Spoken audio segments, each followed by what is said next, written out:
Meet Sergeant Tyler Vargas-Andrews, United States Marine Corps sniper, who was deployed in Afghanistan, specifically at Abbey Gate, while our government pulled out from the war in Afghanistan, leaving them exposed. Tens of thousands of locals trying to flood the airport when a suicide bomber clacked off, blowing up Tyler, killing 13 Americans, injuring 45 more. Tyler had more than 150 ball bearings tear through his body. He talks about that experience, the brothers in arms that helped save his life, and what it was for his physical fitness and readiness to be the reason why he's still alive today. This man is an American hero. Check out this episode. Welcome back to the Life After podcast. I'm your host, David Vobora, and we have an incredible special guest, Sergeant Tyler Vargas-Andrews of the United States Marine Corps with us today. Thanks for having me, dog. How are you, man? Good, man. I'm awesome. I'm very grateful to be here. Welcome back to Texas. Thanks for having me and my fiance out. I know. Yeah, finally get to meet her in person. We'll get some behind the scenes shots of Victoria, but congratulations. No, thank you very much. Yeah, I think I was telling you when we walked in earlier, but this is my first time experiencing rain in Texas, so it rains from time to time. Interesting, but it looks. I mean, it's cool outside, not humid, so it seems like it's gonna be beautiful. You know what's crazy is I grew up in Oregon where it's just constant rain. You know, just pissing the whole time. Here, it's biblical. Yeah, like when it rains, and there's so much clay in the ground that the water is like everywhere. But does it flood a lot out here? It does, or at least you get the flash flood warnings. But you know, for the most part, nobody knows how to drive in weather in Texas. They're just used to your point. It's not usually raining, right? Much less get a little bit of ice and people freak out. But man, we're stoked to have you back here at the Adaptive Training Foundation. We trained last year in the spring together. It's super cool to watch you and Has watch. It been that long? I think it has been that long. Wow. Say it was like maybe early summer, but it's been a minute. Damn. Well, let's start, man.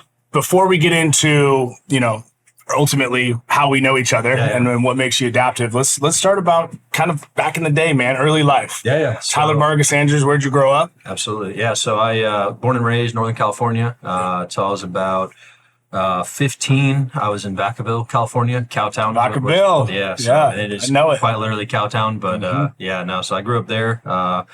Mom raised me and my two siblings, single mother. I've got two younger siblings. My little brother is now 13, about to be 14, and my little sister is 17, going on 18. So they're prime ages right now. And your mother is the proof that a single woman can raise a man. Absolutely. Yeah. So early childhood, my dad, he didn't come into my life, my biological father. He didn't come into my life till I was about 6, I want to say, when I met him, 5 or 6. And my mom, she had me at 19, so I obviously wasn't, my sister and I are 10 years apart, so I didn't have a sibling until I was 10. He came in 5 or 6, they got reconnected, remarried, I want to say I was about 7. And I'd say, a lot of what shaped me into, I guess, the man that I am now, and my mom, she showed me, even I remember I'd say my conscious memories were probably about 3 or 4 years old. But I was always asking, I want a brother, I want a sister, I want siblings. Mm-hmm. And, she was the one that taught me how to throw a baseball. She was the one that taught me how to swing a bat. She was the one that taught me how to kick a soccer ball, throw a football. And so definitely had some times where I hit her in the face with a baseball and she had to have stitches in her eyebrow. She was built for it, though. Yeah. And so as I was growing up, she was growing up as well. She had me at 19. And so I got to watch her, step into law school, and she's a family law attorney now. Was, and I think still is, the only dual specialist in California. But family law attorney does a lot for child abuse, primarily does a lot for veterans and active duty military as well. Because there's a big gap there, as far as care and, whether you're using military lawyers or not, and costs as well. But, she does a lot of advocacy and changing in legislation for family law specifically. So the hard work, the resilience forged through her. No, absolutely. What you saw in her. Yeah, and so my biological father came back into our lives for about 6 or 7 years, I'd say. And there's a lot of good moments. And I think as I've gotten older recently, I've kind of recognized a lot of my own memories that I've suppressed, and because after. Obviously, I'm getting to, there's a lot of bad stuff, but, recently just kind of reflecting on my own life and growing and healing, I would say, there was some good times as well. Yeah. But, there was, I mean, I don't remember a holiday that went by where, you know, early Christmases, 8 years old, 9 years old, like watching my biological father picking up our Christmas tree and screaming and throwing it out of the house, or, punching a hole through his window in his truck, or a lot of domestic abuse, domestic violence. And, I didn't know anything else other than that. He was the only male figure in my life at that time. Right. And, always screaming at my mom back and forth, and him, he never beat me, never beat my siblings. I don't know if I witnessed him putting hands on my mom, but it was like punching holes through the wall next to her head, or things like that. And, whatever else went on behind closed doors. And she tried to shield us as much as we could. But, that whole, as I've gotten older, that whole, the term for it now, generational trauma, I mean, it's a real thing. They both, my mom and him, came from very abusive childhoods, and the neglect and abuse on their own lives specifically leading into that. We've actually talked a lot about that on this show. And again, life-altering moments isn't just the bomb going off, right? Yeah, absolutely. And I think a lot of people can probably relate. Yeah. And, I was just with Taya Kyle, and we are actually talking about generational trauma. Yeah. So, again, you don't have to necessarily be the one that's being physically hit, right? Yeah. To absorb that and then see that thing passed on, because it's all you know. Yeah, no, absolutely. It's and I mean, especially through childhood, right? It's building the foundation of your life and who you are specifically. Yeah, that was the only roadmap that you thought was okay. Yeah. Yeah, no, absolutely. And do you remember like any moment where you felt like you had to defend your mom? Yeah, I mean, there were definitely throughout when our family split, I would say, was when I was about 12 or 13. And I'm very open about this because it needs to be said, and children need to be protected. But my biological father, he's a child molester, and that was towards our family, and he was actually a CPS worker, so he's a social worker, and I don't know if he still is, but court findings, so domestic abuse, domestic violence in our family, and molestation. There was enough in the court documents that said, hey, there's proof of this, that he did this, but they didn't push enough to where he had to leave his job, or he had to he got put in jail. But they, like, in the legal documentation, like, yes, this did happen, there's proof that he did this, but we're still going to allow him to work in that capacity with families and kids. Yeah. And like, I mean, we've come to find out, I mean, he's, I don't know if, I think it's clinically he'd be like split personality disorder, bipolar disorder, and like, I don't know, I think psychopath as well, like, or at least psychopathic tendencies. You struggle with addiction. Yeah. And the thing is like, we never saw like the substance abuse. I never saw it with him, but there was, something there for sure. And come to find out, as I'm growing into my teenage years, about 12 or 13 is when that happened. And there was like a 6-month gap where, we're getting questioned by the police, and, I'm 12, 13 years old. This is going on. Yeah. And I had a younger half brother who was maybe a year older than me, and he would, he'd pick him up for like weekends when we were living together and stuff. And we moved, my mom and I, until I was about 8, lived in an apartment together. And then we moved into a condo when I was 9 with my biological father. And then 10 or so, we moved into a house, on the other side of the city. And so I grew up there, went to middle school, high school, and then, played the sports thing. But they immediately following, I say that 6 months after everything kind of came about, and, my family members were speaking up about what had happened. And, it's kids that should have no idea about the things that they're saying right now. There's no possible way that they could say these things without these things having occurred. And, so it was a lot of that. And then my siblings and I actually got forced. So my siblings are, 1 and 3 around there, very young. We all got forced into supervised visitation with him. And, I'm 13, like, what's going on?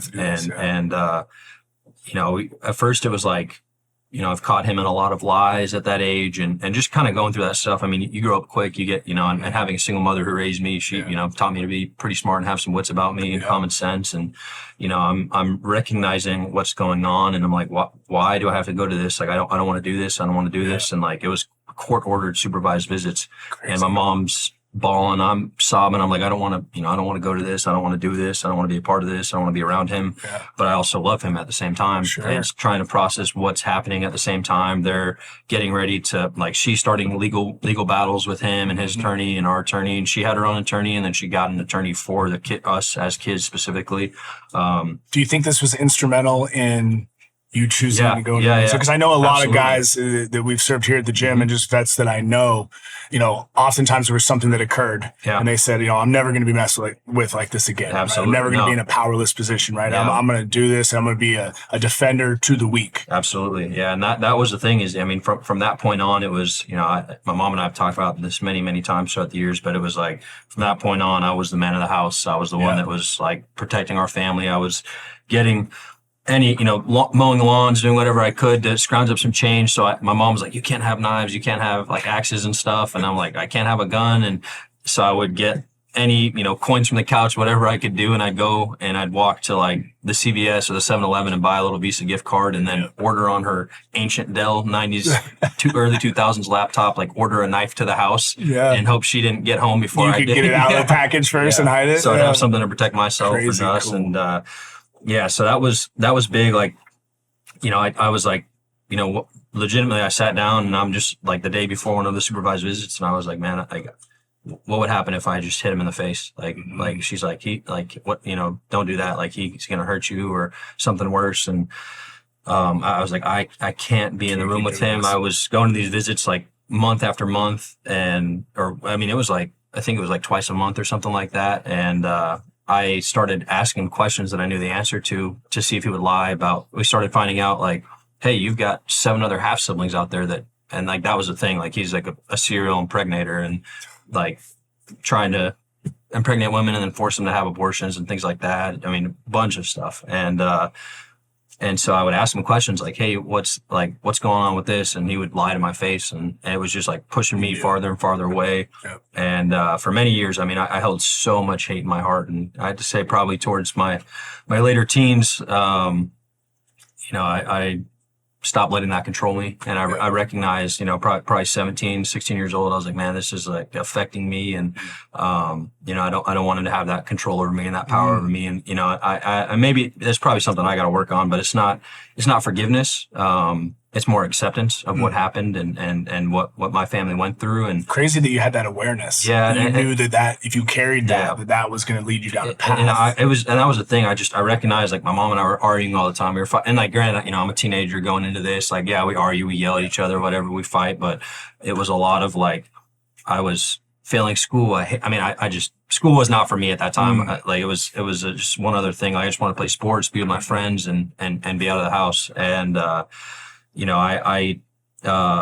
a few times, like my biological father, like he still lived like a few neighborhoods over. I mean, and he would like try and find me when I'd be walking in the park and shit. And like he'd try and get out of the truck and be like, I'm going to fucking kill you. Yeah.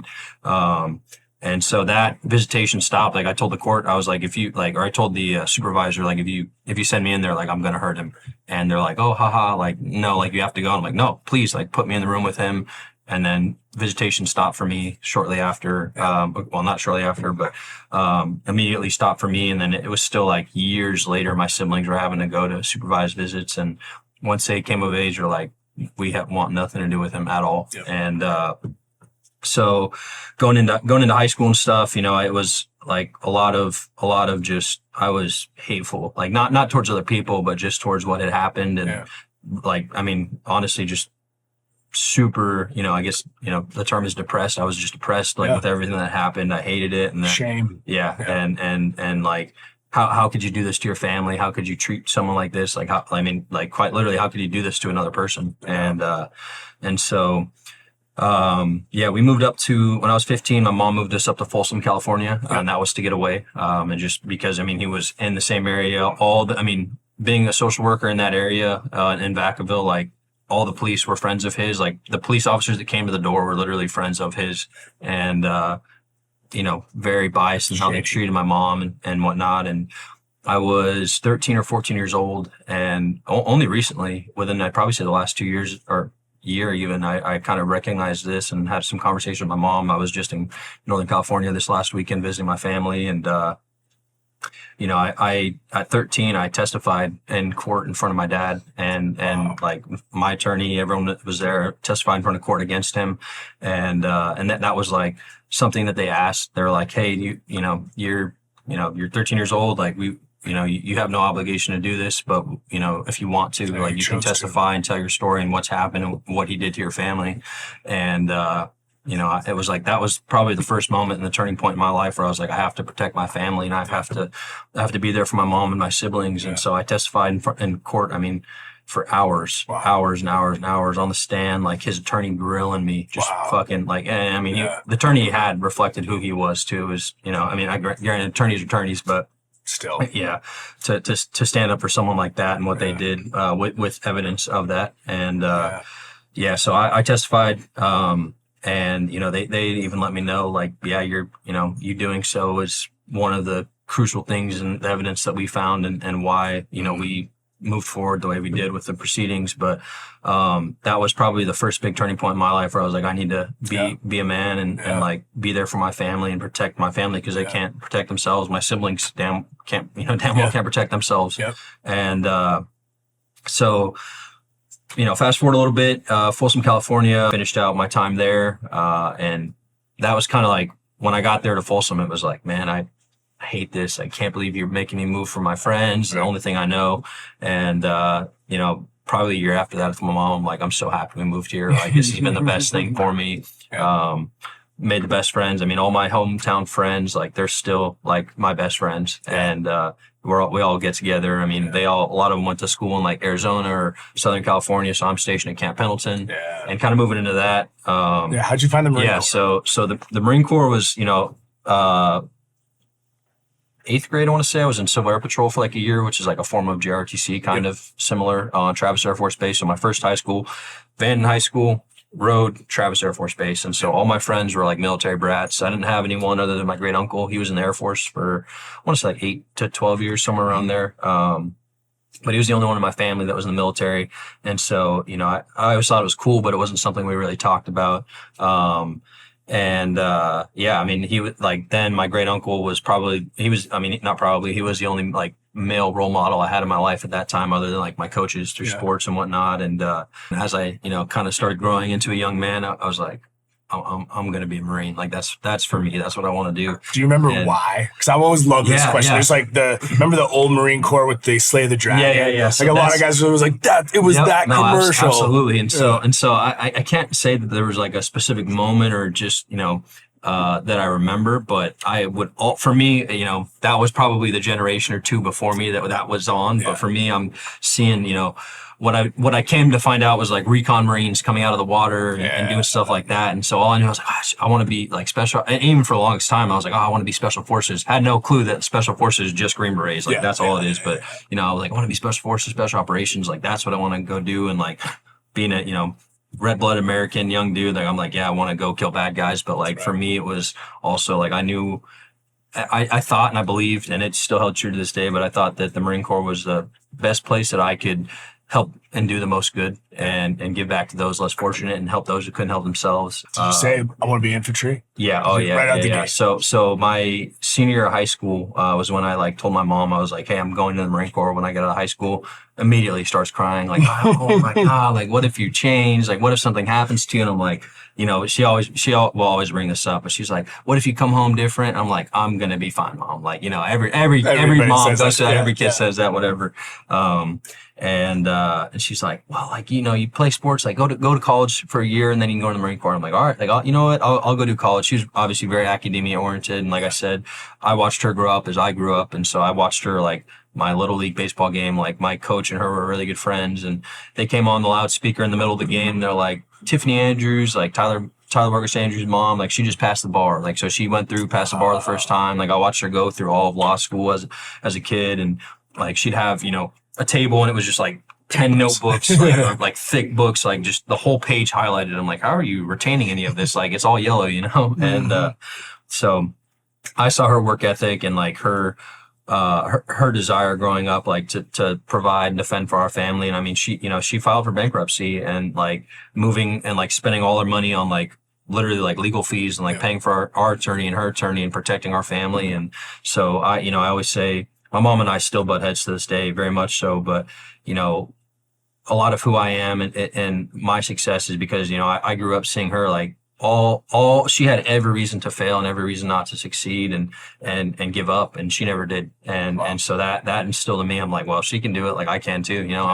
I wasn't gonna go to school and become a lawyer. That wasn't for me, but I was like, I have no reason not to succeed because she's done that and she's provided for our family. And that was the foundation that she built in my life. I go to the recruiting station, meet the recruiter in Folsom, and they do the whole like they pull out all the character traits cards, and they're like, what stands out to you? And honestly, I always get asked like all the time, whether I'm doing speaking engagements or talking with people, like, what cards did you choose? I'm like, honestly, I don't remember. Like, I have no idea, but it's like things. It's cool. It's like a flow chart. It's like if you pick this one, then it leads you to this one. It leads to this one, and pretty soon they have like your archetype. Exactly. Yeah, and so it's like leadership and like justice or whatever. Like whatever you think resonates with you the most. And I went in, got into the delayed entry program, became a poolee there, and my recruiter was like, well, what do you want to do? And I was like, I want to be in the infantry. And he was like, you're stupid. No, you're not doing that. Like, you got 90 on your SVAB, you're not doing that. I'm like, I'm not going to join unless I can be in the infantry. Like, I want to be in the infantry, and then I want to go do special operations. It's like, that's for the knuckle draggers, brother. Exactly. Yeah. I was like, I want to be in the infantry and then go do special operations. And he was like, all right. And then he's the one who started educating me. He was like, well, these guys are actually Recon Marines. And then this is MARSOC, Marine Special Operations Command, and the Recon Marines. And Recon Marines are not a part of special operations, but they do their own thing. And I was like, well, MARSOC's what I want to do. They do a lot of the MARSOC's like a mix, right? So like you got Green Berets who focus a lot. They do like direct action and stuff as well, and they have teams for that, but they also primarily focus on like foreign internal defense and building up nations and building militias and helping the people fight back. And so MARSOC does direct action, and they do foreign internal defense and focus on the counterinsurgency. So they do the big mix, and that's why they're still around. And it's cool now with JSOC how they pick the selects, right? From the SEALs or the Green Berets, CAG guys, and then they package it up, right? Because certain guys from a Recon Marine background and Scout Sniper or otherwise, right? They may be part of the package for some unique, high value target of intel. Oh, absolutely. Absolutely. And so he's the one who kind of educated me on that. And then, I told him, I was like, I'm not going unless I can be a grunt. And so sure enough, got me an 03 contract. Nice. And my best friend now, who I'm the goddaughter to both of his children, Christian Ritter, he and I, we had different recruiters, but we were, both slated to, punch out on the same day to boot camp. And our recruiters are like, hey, you guys are leaving on the same day. Like, you want to do the buddy program? They'll put you're both 03s. They'll put you through boot camp together in the same platoon. Then they'll put you to infantry school together, and then maybe go to the same unit or not. Yep. And I'm like, yeah, hey, I'm Vargas. And he's like, hey, I'm Ritter. And we signed up, did it, became best friends from there. Awesome. And went to boot camp together late 2019, and then early 2020, like January 2020, I was in advanced school, advanced infantry course. You guys have landed in Afghanistan, right? So now the package is real, the workup is real, and I heard it said in one of your interviews that you were only in Afghanistan for 10 days. When August 26th, 2021 happened. Correct. Yeah. So talk to me about, again, you just sort of gave us a description of what you had seen previous, right? Tens of thousands of people, which increased to 100,000, right? As everything really started happening and the Taliban was taking over. So take us to, what exactly you guys were assigned to, what you were seeing, and then we'll kind of get to what unfolded that day. All right, yeah. So we get there. There's our unit, 2nd Battalion, 1st Marines, and then 2nd Battalion, 1st Marines, and then 1st Battalion, 8th Marines. So they came off of the MU, 24th MU. And so they got flown in first, which is like a big thing. They were sending other units. They were talking about spinning up units from the U.S. to go before us. And we're like, hey, this is like our job. Why are we not there already? But we're there. And we start ripping out with the 1-8 sniper teams and, link up with the other team that's there. And then we start observing and reporting on the Taliban's activity on the civilian terminals. They're close. Yeah. And so they're, a couple hundred yards from where we're observing from, but like our guys are like up there, up with the crowd and up like, face to face with them. And so we're there for, a day or two, whatever. Dalton had gotten taught how to hotwire by some Rangers that were there the day that he came in, because it was like, hey, we showed up with no vehicles, like find whatever you can. I mean, dudes were driving around like the luggage conveyor belts, like they were driving them around, like transporting Marines around. Like we were doing that. Our team corpsman Jorge, he's like, hey man, like we're around a bunch of shipping containers, and he's like, hey, there's like a forklift down here or something. And I'm like, forklift? He's like, yeah, like a Bobcat. And I was like, all right, let's go check it out. We go look at it, and he's like, you know how to hotwire? And I was like, yep, Dalton just taught me. And so cut the wires, twist them, get it going, turn it on, and we, for the next like 7 days, like we were driving around that. It had the forklift on the front, and then like two people could sit in a little cab, and then like a bed. So that was nice. So we had all our guys and gear in the back, driving that thing around all over the airfield. I mean, literally, like we're driving across the airfield with planes taking off. Like that's, there's no like control of it. It's just like planes take off. All right, drive haul ass across the airport. And we move from that position by the civilian terminals, and they tell us, all right, you guys are going to Abbey Gate. And there's Abbey Gate and then Abbey Gate Forward, which Abbey Gate Forward is like the canal runs along all of the city of Kabul, or like that part of Kabul, and like HKI, Hamid Karzai International Airport, where we were at.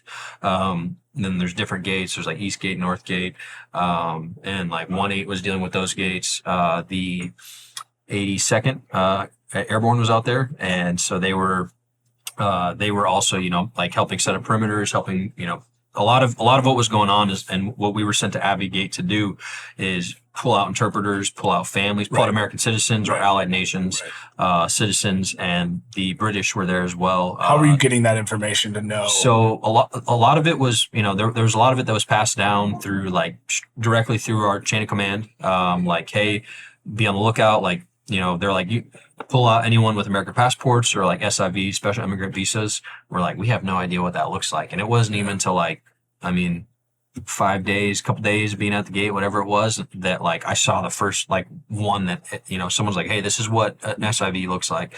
We're like, why didn't we know this before? And so we get up to the gate. We're there. The British are there. We actually took over that tower, our like sniper tower, as what it's referred to.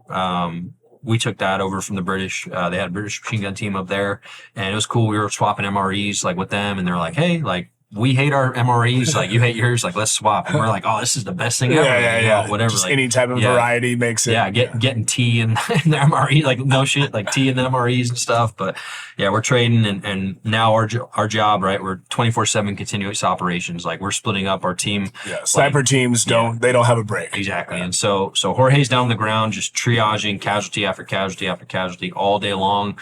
And it's nasty out there, right? Like, that canal, right? Yeah, there's bodies it's floating. Sewage, yeah, it's just shit and sewage. And so that, like, when we got there, it was, like the gate was closed, but it was thousands of people pushed up against it. So like we had to open that. And like, I've got videos and photos, like, of like the whole time we were there, like it's thousands of people pushed up the gate and they opened it, and it's just a wave. And like, these guys, like a lot of it, what it was is like 90% of the people that were trying to escape didn't have like documentation to validate that.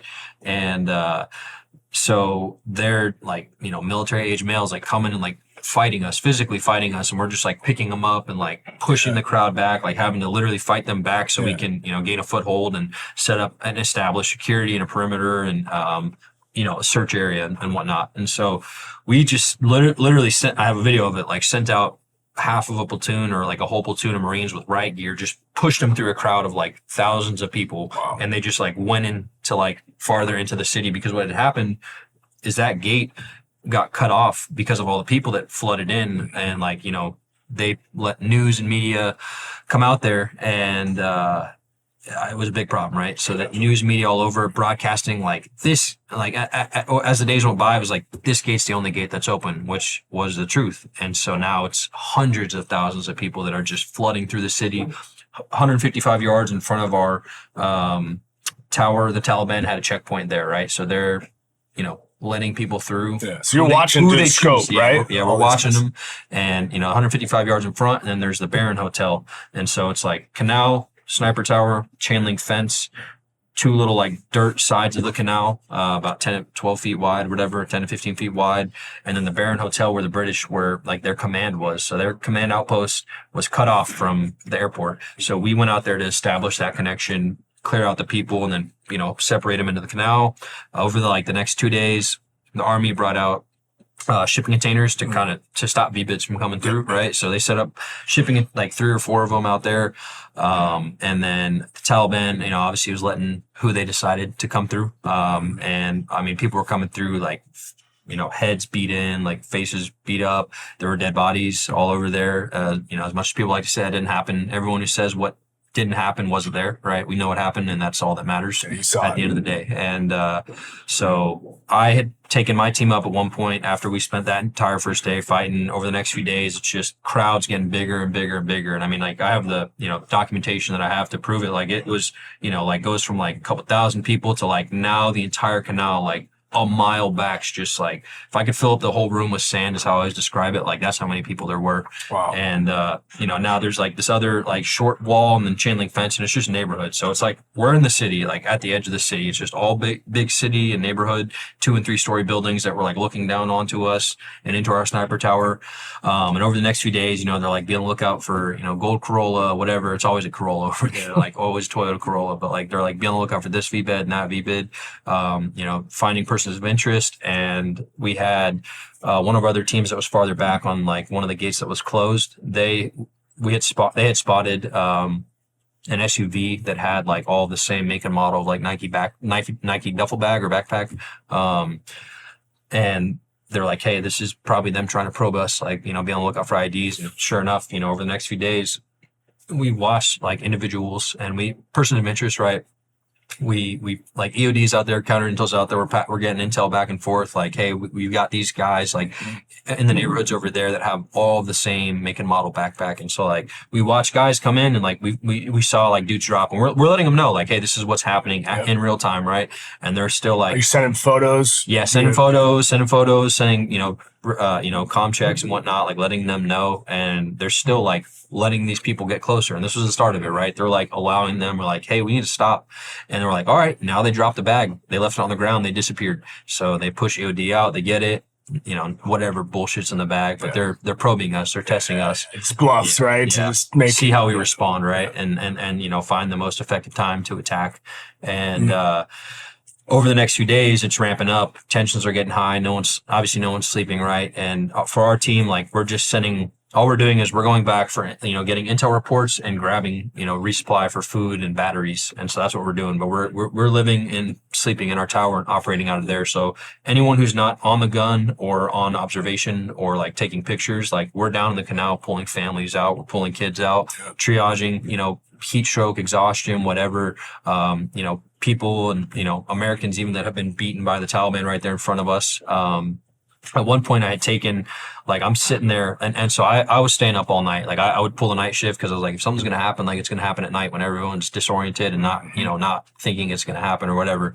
And so I would pull a night shift and, on the gun or spotting. And so I'm like watching, we're just sitting there day after day. They're bringing the Taliban up to the gate right next to Marines. I mean, I got photos and pictures of them like literally beating civilians with sticks right next to Marines. Like, it's absurd, right? And you got dudes that, you have no ROEs, like, no, first it was like, do your job when situation dictates. And then as soon as we got on the ground, they're like, don't do anything. Like, and we're like, all right, well, what if we see someone we need to shoot? And they're like, unless you see someone being shot or like throwing a grenade, like, you're not allowed to do anything at all.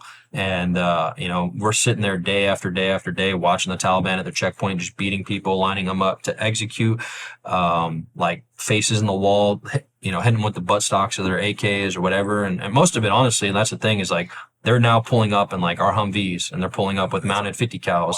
And they're all pulling the stuff we left. Yeah, they're pulling up with like our plate carriers and our M4s and PEC 15s and optics and like everything. Like some of them had better stuff than some of the guys on the ground. You know what I mean? Like short of night vision or whatever. But and as tension and the situation is building up, like they're building up their position. They're pulling in more mounted vehicles, up armored vehicles and stuff. Obviously we're responding appropriately. Like we pull out the 50 cal with, Rofus rounds, we put it in the window and, just watching the situation unfold. And, getting to August 26th or 25th and 26th. So over like the last 2 days, we're getting like that last night going into the 26th, we're getting reports like the bomber is going to be here on the 26th. Like this is who he is. This is what he looks like. Going to be, an older gentleman, as kind of his handler. And then the bomber himself, clean shaven, and like they're going to be traveling together. This is what you need to look out. We got this report straight from Intel. They got that from, Tier 1 Special Operations and whatever CIA assets that were out there. The government's rescinded that, but the guys that I know are on the ground like that, and the guys in those higher places, that's what happened. And that is the truth. And so that morning, like 1:30, 2 in the morning, we're there getting intel brief. Like, hey, the bomber is going to be here on the 26th. Like he's going to be here today. He's going to be here sometime morning to afternoon, traveling with a companion, and be on the lookout, right? And so the bolo, right? Be on the lookout. We're like, what do we do? Like, if we see these individuals, like, are we good to shoot? And they're like, nope, you're not. Don't shoot. Pass it up. Like, pass it up over the chain of command. We're like, you want us to let him continue to get closer? Like, having obvious conversations, right? And we're sitting there, like, getting ready to, handle this Marine. We're like, this isn't this guy's fault, right? So we're like, all right, well, this is what we're told to do. We're going to do it. Morning of, 10, 11 a.m., whatever it is, we spot the individuals, those two individuals matching the description. And out of the crowd of hundreds of thousands of people, right, we're there with high powered optics. Like we can see people's details of their face, their body language. We're taught our jobs are, even down to, like the line platoons, the 0311, not just scout snipers, like we're taught target indicators, behavior, like, pattern recognition, atmospherics, right? All that stuff, the 6 domains, which is like how a person behaves when they're have bad intent. And it's very obvious. Like they're like one dude is obviously coaching the bomber. The bomber is profusely sweating, behaving, looking around. They're the only two people, and specifically him, in this crowd of hundreds of thousands of people that are fearing for their lives, trying to escape, like climbing over people, trying to get to Marines to bring them to safety. They're the only people that are just staring and looking at our tower, at our sniper tower, and we're taking photos, and I'm passing this up, and like myself and our team, like passing it up over the net, like, hey, we have these guys, like whether people want to say they're the bomber or not, they're bad dudes up to no good. Like they're hitting every target indicator. Like they're up to something not good, and we pass it up. And, they're a few hundred yards back, right, in the crowd, which is like between us and them, it's probably 50,000 people, whatever it is. Like, but they're sneaking in and out of people. Like, it's pretty easy to hide. To us, everyone there looks pretty similar, right? But there are various obvious things that stand out. And earlier that day as well, or throughout that day, like there was probably 3 or 4 individuals, like persons of interest, that were like, hey, these guys are, whether they're Taliban or ISIS or whatever, like they're doing suspicious stuff and behaving in a not good way. And so we passed this up. These 2 individuals, like these are the guys. We had counter intel come up. We had psyops. We had like, you were taking pictures. Yeah, we had 4 other sets of eyes. As I'm like the battalion, like tell the battalion commander, like this is what's going on essentially, right? Like this is what's happening. Like these are the guys we've now had counter intel, psyops, and 3 other sets of eyes come up here, and we show them the pictures, and they're like, yeah, those are the guys. That's a bomber. That's who he's traveling with. Like, that's the intel we got. They're behaving exactly how they should, right? That is them. And did I hear that comms went out? Yeah. So when did that happen? So what happened? So it was our green gear, right? So like our big radios and our shittier radios, right? Like the ones with crypto and all that stuff. They are primary and secondary comm plans, right? It's like using our green gear, using our black gear. So black gear was working, which is like, not Motorola's, but whatever, a little like, cheap walkie-talkies. The thing is they work better, but EOD came out and like they set up the modis, the jammers and stuff, and they were blocking out our signal, right? Like or whatever it was. Just in case it was remote detonated IEDs. So our signal's getting jammed, and we're getting communication here and there. Certain lines of communication, certain channels are working, whatever. But we're using black gear, and then we're using signal. Like we have Wi-Fi pucks, and we're using signal out there. Like that was built into our tertiary comm plan, like our third comm plan. It's encrypted, right? Yeah, it's like supposedly, right? But they're like use signal, whatever. So we're passing stuff over that. We're using black gear. We're physically going back and forth talking, and so we had a solid line of communication, but like certain forms of communication weren't working. But we like who we were supposed to talk to, we were able to talk to. Everyone was, and there's a video that circulated out there, and I've got it somewhere. But it's like us saying like we need to stop operations. Like they're passing, they're like 2-1, like scout sniper platoon, like stay up in the towers, like saying we need to halt operations, like the bombers in the area, like they have eyes on, like, and it's like it's a dude recording his radio, like like it's coming through the radio because they're passing it over and over, and like they're saying operations have halted, which they did. We're like, you guys need to fucking stop. Like these guys are in the crowd, they're getting closer, so they stop operations for 15-20 minutes. Everyone's down on a knee, the whole crowd like up here near our towers, like down on a knee. Nothing happens. They're like, continue operating, right? Like keep going. And so like at this point, you're not supposed to cuss over the net, right? Like I'm like, get the fucking battalion commander over here, and like we're gonna shoot this guy if we see him again. Like you need to get him over here. Like this is who he is. Like if we shoot him, like or if we see him again, like we need to have the okay, because you're saying we can't engage. And they're like, do not engage, right? Like you don't have authority to engage. And at that level, right, dissemination of leadership, like at that level, it's supposed to be on us, right? We should have had full ability to do whatever we wanted. Like, oh, well, what if there's civilian casualties, whatever?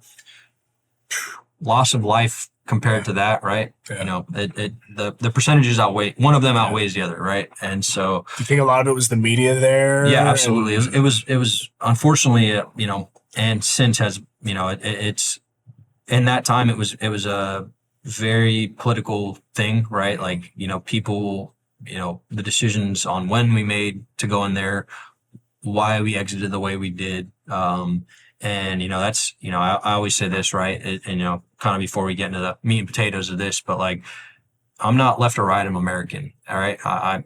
There's things I agree with on both sides. There's things I disagree with on both sides. And people are like, oh, President Trump was the one that met with the Taliban before the Doha agreements, whatever. The thing is, and they're like, he's the one that said that we were going to exit Afghanistan. The thing is like, there was a list of things, like a criteria, like a list of like 6 or 7 things that had to be met for us to exit a certain way, exit out of Bagram, not out of HKIA. Yeah. Like there were certain things that had to be met, conditions met, right? And so none of those were followed. None of that was followed. The plan that was put forth was not followed at all when the other administration came in. And that's why we got there like, hey, we need to be out of Afghanistan in 2 weeks instead of, we could have been there 6 months earlier at least, right? Yeah. Before they got to Kabul, before the Taliban took over completely, like we could have safely exited a mass amount of people in a lot better way. Yeah. And so our battalion commander comes up to our tower that day. We show him the photos, show him the pictures. We've got all these other, assets that are confirmed, like these are the guys. And we're like, are we good to shoot him if we see him? And he's like, no. And we're like, why not? And he's like, I don't have the authority. And we're like, who the fuck does? Yeah.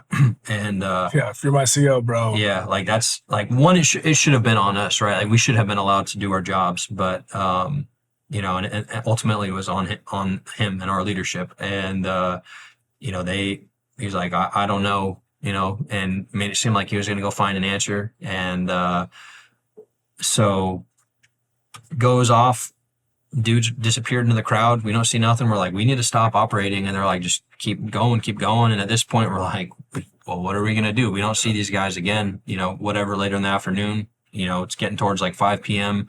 Our guys, half of our team's on resupply. I go down, Darren Taylor Hoover, staff sergeant, he comes up. He's, friend of mine, more of a mentor. He was one of the guys that had like been there, done that a couple times earlier in the war. And he came up. We had been looking for an interpreter. So earlier you'd asked like, who are we getting this information from on who to pull out and stuff like that. So most of it was like people reaching out via social media and like other people in the States like, hey, I served with so-and-so back in the day. Like we have an interpreter and his family going to be here on this day. Can you pull him out? Whatever. Oh, you're good. cut that. My apologies. So wait a second. You're telling me you're getting DMs on Instagram, Snapchat, like anything you could think of. Twitter, and they're whatever. like, what are they giving them something to? Yeah, so we're like, hey, tell them to find a piece of paper or cardboard and like write this on it, like write this code or these words or whatever. Yep. And so sure enough, like, I mean, that's like most of it there. Like, yeah, we're processing people. Most of it's like we're bringing in families, and then the State Department's like, they're treating it as a 9 to 5, right? We're working 24/7. They get up whenever they feel like, process, and then they stop processing in that late afternoon, whatever. You're living it. Yeah, we're dealing with the crowd, right, all day long.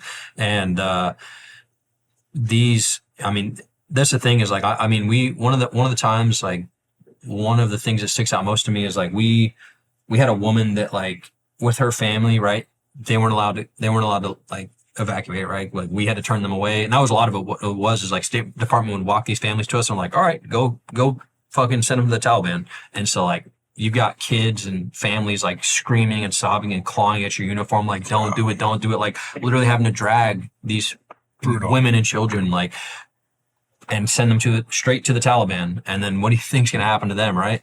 And they don't make it through. But I mean, we watched, like, what a crazy moral dilemma. Yeah, we watched one of the people, like, I remember, I don't remember if I was like down in the canal, if it was like at that same time before I pulled that interpreter out and his brother, but like watched a lady jump on razor wire and like try and slit her throat, and they pulled her off, like the Marines pulled her off, and she's like, please just kill me, it'll be nicer than what the Taliban are going to do to me, like, please kill me, like, it'll be a gift, like, literally just like sobbing, like hysterical, but like it's an honest truth, right? Like, that's the reality of war, that's the reality of the way the world works. And like, America's an anomaly. This like the life that we have here, like, I've been all over the world. I've been to some of the best and worst places in the world, like 14, 15 different countries. This is home. There's nothing that compares to the United States of America. I mean, this is the best country on earth, and I don't care. Like, we have the problems that we do because we have the ability to bitch and moan and complain about these things because we have that freedom, It's easy to preach suppression from a free country. You can't do that in a country that's not free. You're going to get killed. You're going to get stoned. Like, whatever your beliefs are, if they don't align with other parts of the world, they'll kill you. They'll rape you. They'll kill you. They'll do whatever. Like, that won't happen here. And that's the right that we have here, right? That's the freedom that we have here. And so talk about leaving the tower. Yeah. So Hoover comes up. We're waiting for an interpreter, and we had told him, put like Dalton 2-1 stay on it, like my buddy Dalton's name on it, and we were looking all throughout the crowd trying to find him. Like, we knew he was going to be here on this day. We told him, like, it was I can't remember if it was like a Green Beret, like a ODA that had reached out to us. There was a few different like entities, special operations, special forces that had reached out, and we were helping out pull people. But Hoover comes up to the base of our tower. I'm on the gun. Andrew and Adam had just gotten back, and spotting on the gun, and then he's like down the ladder well right here to my right, and he's like, Snipes, you up there? I'm like, yeah, what's up, man? And he's like, hey, we got a guy down here. I think he's an interpreter or something, but he's got like your team's like call sign on it or name, like, and we're like, oh shit, really? And like, looked out there and we see him holding up the sign. I'm like, oh, that's the guy we're looking for, like, with his family that he's supposed to be bringing. He's an interpreter, like, has an American passport. Like, he's an American. Like, he was an interpreter way back in the day, but he was there to like get his family, like went back to Afghanistan or whatever to get his family, or was there trying to get out. And I told Adam or Andrew, like, they're like, hey, like, I think it was Andrew. He's like, hey, like, you want me to go out there with you? I'm like, no, we got to have a shooter spotter pair up here. Like, it's all good. And like, he's like, yep, hey, you're like, we're good. I, like, grab my M4 now, cause I come off the SAS, grab my M4, slide down the tower or down the ladder well, go out the tower, walking out there, like, if this line on the table is like, here's our, I don't know, gives a better picture. Here's our tower. Here's like a chain link fence that's running directly off our tower. And then like 50 yards down, there's a hole cut in the fence or whatever it is, 50, 60 yards down. We walk out around and like the main gate, and then the airport's all over here, right? So like if you go backwards, this is Abbey Gate forward where we're at. Abbey Gate proper is behind us. And it's, big high fence, razor wire, all that stuff, and then like another double wall on the inside that's razor wire all the way around. And there's only that one road that goes all the way around the airport to get all the way back to the airfield and like the Joint Troop Medical Center, like the hospital. So I'll leave this here as a reference point. But we walk out, we're just talking, like, he's talking about his previous time in Afghanistan where, you know, like when they were in like kicking indoors, like fighting the people that are now being brought up, and like, you know, they had friends. I mean, that was a lot of it. Like you had a few guys in our unit that were like a couple, like literally a handful, maybe like older guys that had been to war, like throughout, you know, the entirety of the war, and like fought and like had brothers that had died or sisters that had died, like brothers or sisters in arms that had been killed by the Taliban or by ISIS. And like now they're bringing up the Taliban to work like stand shoulder to shoulder with these guys, and like dudes just breaking down. Like they'd come into the bottom of our tower and like break down and then put their helmet on, buckle up, and go back out and go to work. That's and It's the truth. you know, we're walking out, he's telling me, he's just like, this is like nothing I've ever experienced in my time in Afghanistan or at all, and war. And so, and I'm like, yeah, I mean, obviously this is, you know, my first time in country and like in combat, right? Whatever, like, but in a combat zone. And so we're walking out, we walk through the hole in the fence, we come around and, come down. We're like the main, so like up to the base of the tower is like all these people. We had like, there weren't civilians right here, but there were civilians all down this way, and then right kind of at the base of our tower on this backside, all down that way. And that was like hundreds of thousands of people. And so they're trying to literally just like hold people through. Like we just got a wall of Marines literally holding people back as the crowd just pushing against them, trying to pull out people and like check all these, you know, most of it's just like fake bullshit documents. And, I'm down here now. I see the guy. I pull him out. He's got his brother with him. I look at their paperwork. He's got American passports. I'm like, all right, these are legit. I'm like, hey, man, like, you know, do a hasty search on them, check them, pat them down. And we're like, all right, you are, like, this guy is who he says he is, like who we were looking for. And I'm like, all right, I'm going to take you to the main search area, which is over here inside the gate. You know, and we'll start processing you. And he's like, wait, my family. And I'm like, well, what do you mean your family? Like your brother's right here. Yeah. And he's like, no, like my wife and like kids, they're still back there. And like, back where? And he's like pointing way back here in the canal. And I'm like, you were told to come up here with all of your family or not? And like at this point, right, we know like all this had already happened. We've seen these persons of interest, seen, you know, the bomber, his handler, whatever. And there was, so, you know, we should have stopped. Operations were supposed to have been halted, like completely, right? The gate was already supposed to be closed, like coming down from higher, like we were supposed to be done, period. Not just like the situation that had already unfolded earlier in the day. And we were just waiting, right? We're just waiting for something to happen. And so we know like the gate is supposed to be closed in any minute, but we're just still trying to pull people out and pull people to safety. And so I'm like, do you have a way to contact her? And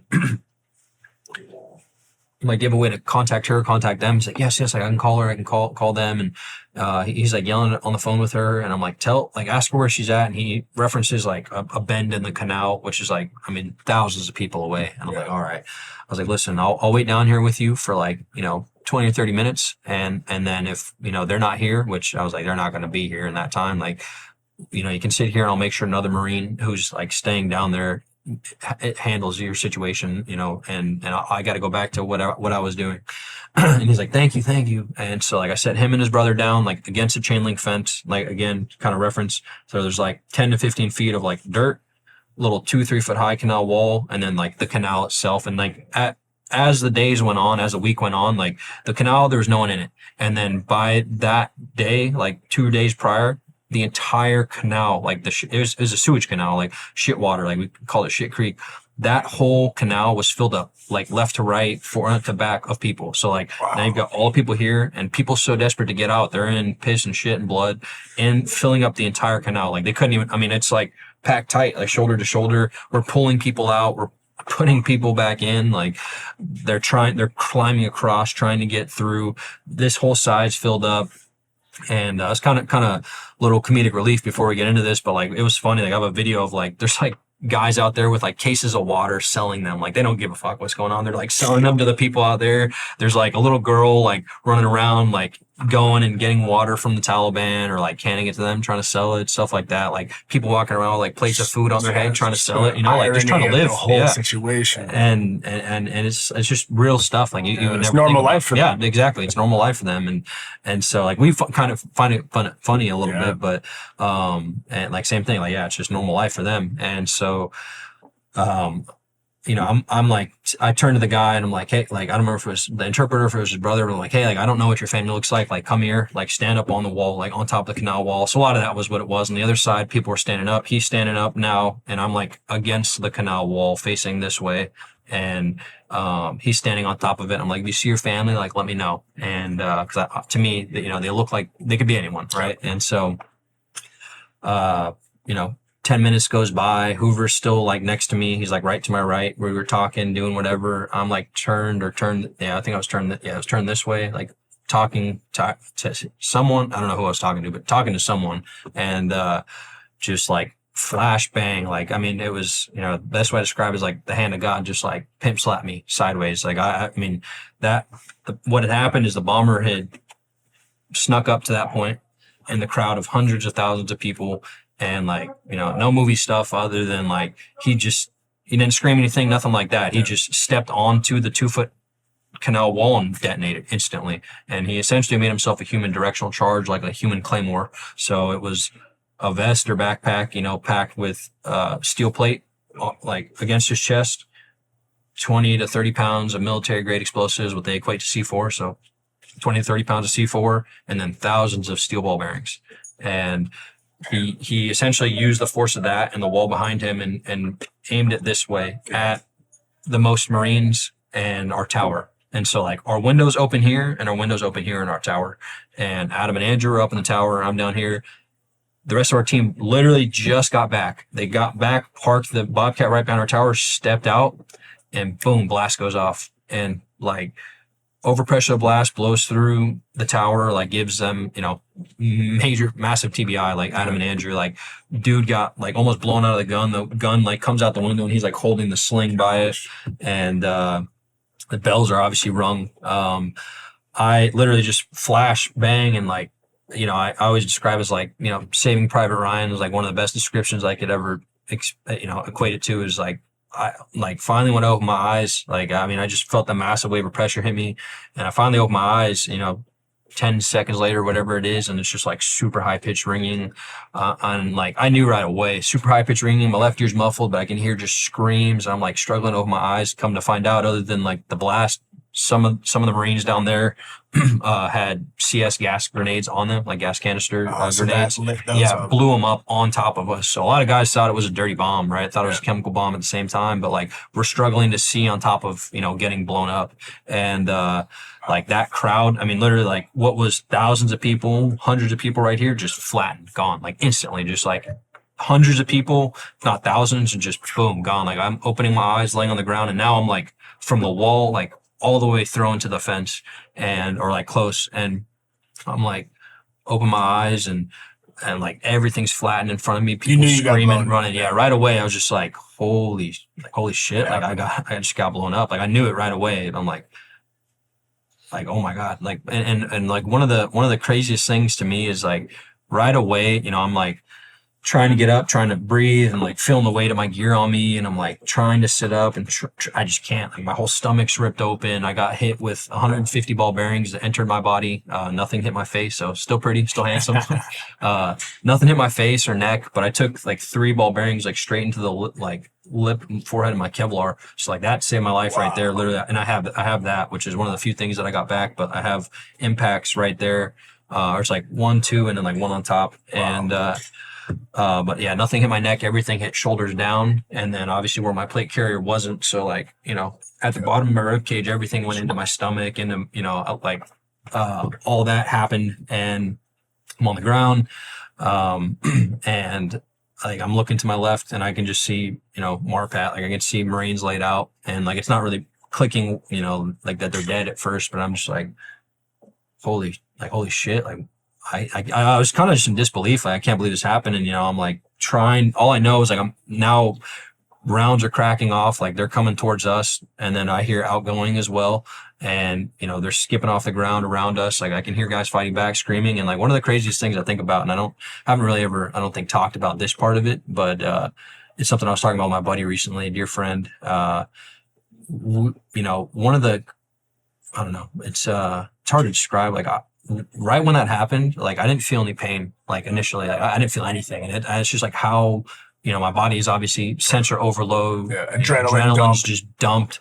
And, like that's how quickly it, it kicks into you. And I didn't feel any pain at first. And I'm just like trying to sit up, trying to get up, and I can't. I just, I see I'm covered in blood, and I'm like trying to crawl backwards because I know the hole in the fence is that way. And I'm like, I'm messed up. That's all I know. I'm just like, I'm hurt. I'm like hurt really bad. I can't stand up. I can't do anything. And I'm like falling over into my arm. And I'm like, man, why is my arm not working? I'm like, look. And this is all this is happening in like 3 minutes, 4 minutes. And what's crazy is like, I felt like I was on the ground for like a half hour, like at least. Like I mean, it could have been an eternity, honestly. Like that's the real thing. Yeah, it's just like so much. You're processing information so fast. The adrenaline's rushing. Like everything does slow down. Like that's a real thing. I'm sure you felt it with sports, with football. Like it's how you're taught to function at a high level. Like you can zone in, so you can catch a pass, or you can throw, or whatever you're doing. Like you process information super fast. And I'm like, oh man, like what's going on with my arm? And I just seen, it's there, but it's just like beat up. Someone took a baseball bat to it. Yeah. And it's messed up. And I'm just like, matter of factly, I wasn't like weird about it. I was just like, oh, that's why my arm's not working. And like, that's all I thought. And I was just like, all right. And so I start trying to scoot this way, think I'm getting somewhere, probably maybe moved a couple feet, if that. And, I just can't, my body's overwhelmed by the amount of trauma. And I'm like, falling backwards onto myself. And like, literally I'm completely bleeding out. Like, I've took like arteries hit, all that stuff all over my legs and stuff. And my arm, obviously my stomach, and like my stomach, that wound is like bigger than a softball size hole in my stomach. And it's like ripped straight through. Like my stomach got regrown, like kind of, they put like biological mesh in there to like use stem cell powder to like put a layer of like skin and tissue like that thick. That's how thick it is, but it's a permanent hernia. Like my guts are coming out of me, and I'm just like, man, like I knew it in my head. I was like, I'm dying. Like I can't move. Like I'm literally like slowly vision's fading in. I'm like fuck. Like I'm like fuck. Like I'm gonna die here. And like I wasn't scared. And that's not like, oh, Mr. Macho Man, but it's just like, that's it. Like and in that moment, like one of the things I think about most is like I wasn't scared. I wasn't like, my beliefs didn't change, like, and I was just laying there, and I'm like, all right, well, this is it. Like, I've given it a good run. And I remember thinking that. I'm like, it was still in disbelief. Like, how did this happen to me? Of all people. And like, it's something I think about often. Something I struggle with is like, it's a selfish thing. But people are like, oh, well, you have that right. Like, but it's like, whatever. For me, it's my own personal thing that I deal with. Is like, I thought about in that moment, all this is going on. I'm like, how did this happen to me of all people? Like how and why did this happen to me? And then as I'm slowly fading out of consciousness, I'm like literally losing my vision. And I'm kind of closing my eyes. I'm just like almost like not necessarily just accepted it, but like maybe acceptance, but I couldn't do anything. I was just so much trauma had happened. I literally couldn't move, couldn't sit up, couldn't barely open my eyes. And I'm kind of fading out. I'm like, man, like, this sucks. But like, I also knew like my boys will like get me home. And Chaz, like he gets to the tower, and we all knew like something happened. Consolidate the tower as soon as Chaz the corpsman. He's our team leader. Yeah. So Jorge had walked out when the blast went off. He got blown back on his feet like 5-10 feet. He got hit with the pressure wave, but he didn't get hit with any shrapnel. So he was on this side of the fence. He got up. He was going out there to meet me and Hoover. But as soon as he came, like opened his eyes, like Marines are on fire in front of him. Like he's slapping tourniquets on dudes. He's triaging guys. Literally saving people's lives. He's doing his job, right? And that's a very simple way to put it, but he's going above and beyond. Like he got blown up, got up, and he's just saving life. Yeah. And like, as he's, on the 4th or 5th person he's working on, whatever, he's like, oh man, like I was going out there for Tyler, and he comes to the tower or whatever. And, Chaz, he's like, where's Tyler? And Adam's like, he's up in the tower. Like, he's like, he's down there. And I remember like being on the ground as I'm passing out, and I see someone in the tower now. And I knew it was Adam later on because he told me, but he's in the front of the tower and he's pointing down at me. Like Tyler's down there. Chaz is like, give me Tyler's bolt cutters. So earlier in the week, like Jorge and I, we had found a shipping container after we hotwired that Bobcat, and he's like, hey man, there's like a bunch of tools in here. And I was like, well, like what, like power tools or what? He's like, kind of everything. And so we open it up, and he's like, you think we need these? And it's like a 3-4 foot tall pair of bolt cutters. Yeah. And I was like, we'll put those in the bed of the Vic, but like, I'm not like, let's take those. These small ones. Yeah. There's like a little like 1 foot tall pair, 1.5 foot tall pair. And I was like, I'll carry those. And so I put them on my ruck and kept them up in the tower with us. Like, we'll need them. We used them a lot. We were cutting shit open, and Chaz like, give me Tyler's bolt cutters, threw them down at Chaz. Chaz just runs out there immediately, like this is getting to like that 3-minute mark or whatever, and he's just screaming, and I'm going out, like lights are going out, fading, eyes are closed, can't do anything, and I just hear Tyler, like off in the distance, just screaming, and that just like snapped me too, and I was like, holy fuck, it's Chaz, like he's gonna get me, like he's gonna save me. And literally, like he hates that I say it, but I'm like, yeah, like he's the first person to save my life. Like if he would have gone out there and screamed my name, like I would have been gone. Like I was at the edge of like passing. If I would have passed out, I would have died for sure. And you lost a lot. Yeah, and that's one of the main things they teach you initially. Like keep the person awake, right? Like keep them talking, keep them like conscious, because once that light goes out, they can't hold on, right? And so like he screamed my name, and I was like, oh, like he's coming for me. And as soon as I snapped back, like all the pain hit me. Like obviously, right, the worst pain I've ever felt in my life. Like every nerve ending is just firing. My body feels like it's on fire. And I remember I'm like starting to moan and scream and like in pain. And I'm like, Chaz is going to get to me. And I'm like, slobbering on myself, like moaning incoherent things. And, in and out of like, I was awake, but like in and out of like what I can visually see. I can hear everything that's going on. I know what's going on. And sometimes I can see, sometimes I can't, just because my brain's literally on overload of how much pain I'm in. And he gets to me, pulls me to cover, and like starts triaging me. Buddy Emmett, dear friend and mentor of mine, he got to me with Chaz, and like, I remember Chaz got to me and he's like standing over me, and I'm like looking at him, and he's like, he told me later on, he's like, I thought you were dead. And I was like, Chaz, take off my fucking helmet, take off my helmet, take off my belt. And I'm assuming like my belt, was pressing on my stomach and stuff, bugging me. And I'm like, take off my helmet, take off my belt. And he drags me. They start triaging me. And what's cool is like some of my closest friends that I grew up with in the Marine Corps, like they're all the guys that worked on me, like saved my life, got me there. My buddy Silas, like Sejun Smith, like Silas went and got a riot shield that, like, when the blast went off, it was left behind. Chaz cut open a hole in the fence, like, now here, shut the casualty carrying distance down by, like, at least 100 yards so people could get in, like, right here to behind cover and in the wall. And, dudes are firing back. A couple buddies of mine got shot, like, didn't kill him, but they, like, one of my buddies, Christian Sanchez, like, got up and, like, shot one of the gunmen, like, after he got shot through the shoulder and blown up. And then, obviously, my buddy David Traylor and Hunter Lopez, we grew up, like, early Marine Corps, like, infantry school together. And so, like, they were security forces, and we were, like regular grunts, right? So, like, we all go through basic infantry school together. They went to security forces, did our like rotation for like 2 years, and then they came back to our unit as like grunts and like back to the line platoon. And so they came back and went on that deployment with us. And Hunter was killed. He was killed instantly. David was right next to him. They were pulling people out with their platoon. He got blown up, gets up, and like is trying to operate and like help, and he gets shot through the thigh. And we get pulled back. And Hoover, he was killed pretty quickly. But I mean, he was right next to me, right to my right, and like I didn't realize it was him for a while, but he was right next to me, and he was killed next to me. But like even one of the most profound stories that I've heard afterwards from his guys is like, he passed off his mags like as he was dying, like literally it was like give them to the boys, like pulled his mags out and passed them out. And I mean, just goes to show you what kind of man he was. And he was killed. So how did they get you? You mentioned the riot? Yeah. So Silas brought that shield in, and they threw me because they knew like I've got wounds everywhere. They've got tourniquets on all my limbs, and throw me on the riot shield. They carry me on, literally like pick up the riot shield and like run me back because like we have no other way to move him. Wow. And we had one of our SUVs that we had stolen and ripped all the seats out of the bed of it, and we like spray painted over it and stuff. And that's one of those. That's that line, right? Yep. With your shielder on it. Yep. Yeah. It's pretty crazy. That's one of those ones when I sat down with Sean Ryan a couple years ago.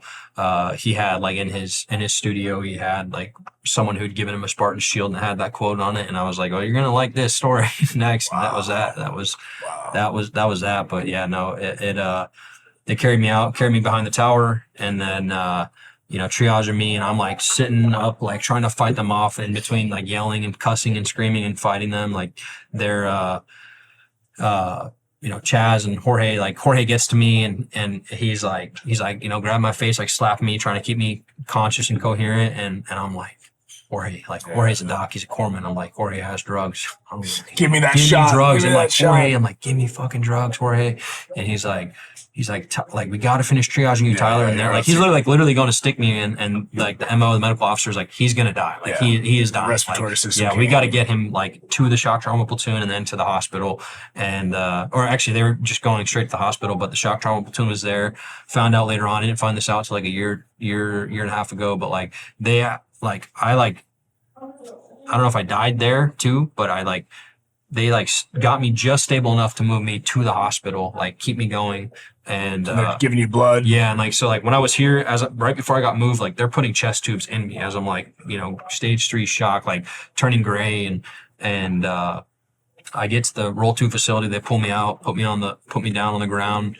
And like, I'm like completely gray. Like I'm like almost pretty much completely bled out. And like what my surgeon has told me who operated on me, he said that the best, and we talked about this before, but like the best way they described it is like he got to me, and he actually like had gotten to Deacon Page, Corporal Deacon Page, who was killed in action as well, and my foot was like on his shoulder, like just above him, and so he saw that he was dead, he was gone, and he had passed, and he just moved to me next because my foot was on top of his shoulder, and he moved to me next, and he was like, oh my God, like he's still breathing on his own, like he's still alive, and he's like, I have no idea how you were alive. He's like, you had like what I estimate to be like 3 drops of blood in your body, like racing around. Your heart was so healthy that it was racing it around your vital organs like a NASCAR racetrack. And he's like, I have no idea how you're alive. Wow. He's literally like, wow. Worked on countless people throughout the war, and he was like, I've never seen anyone as badly wounded as you survive. Like, wow. I have no idea. That was because your level of physical fitness. He's the first one he told me, and then it just like every other person in my medical line of care, they're like, the only reason you're alive is because of how physically fit you were.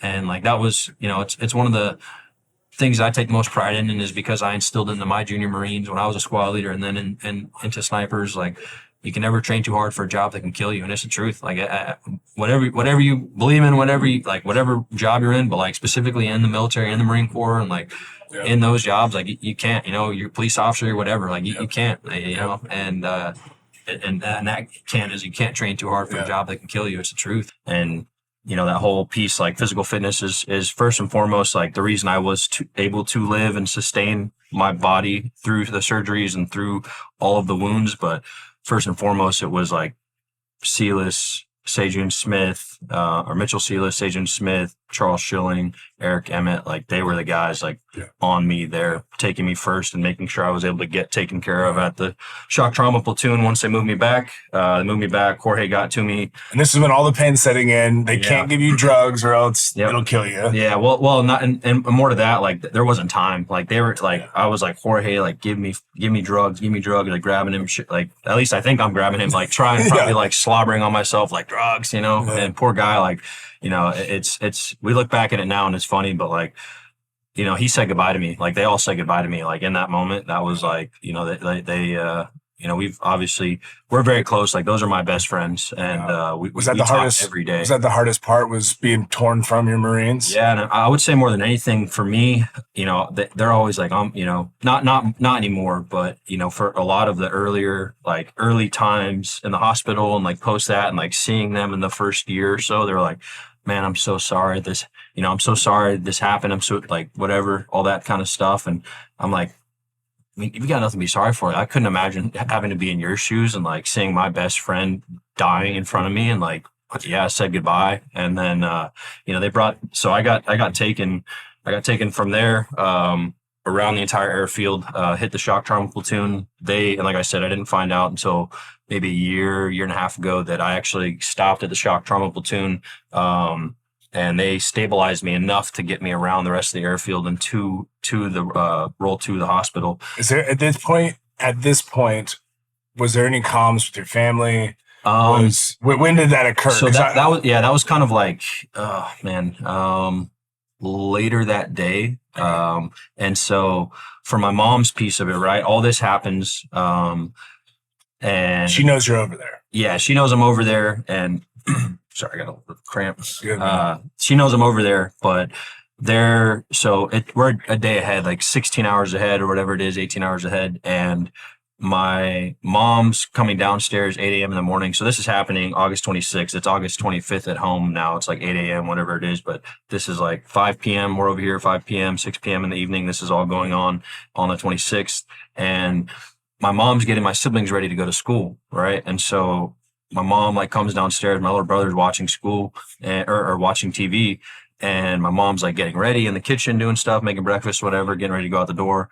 And my little brother was the one that was like, Mom, a bomb went off. And she's like, what? And like turns and looks in the living room and it's on TV. And he's like, that's where Tyler is. And your little brother was yeah, the one. yeah. And so they're like, Abbey Gate, a bomb went off, like an attack, like, and that's the thing. Initially, they told the truth, right? Initially, they're like, hey, an attack happened. People were shot, people were blown up, which was the truth. And so she gets a call. Did she have any intuitive feeling that you were directly connected? Yeah, I think it was more so, and my timeline might be a little bit skewed, but that during that day, like my siblings go to school, right? My mom's like, what's going on? She gets a call maybe later that afternoon, later that night, from the DOD. And so they're calling all of the wounded in action, right? And so what they were telling her is like, they called her and they told her, my little brother's at school, my little sister's at school, and they called and told her, they're like, hey, your son is they told her, like, the words they used was very critically ill. Ill. Yeah. So that's what they said. They said that he was very critically ill.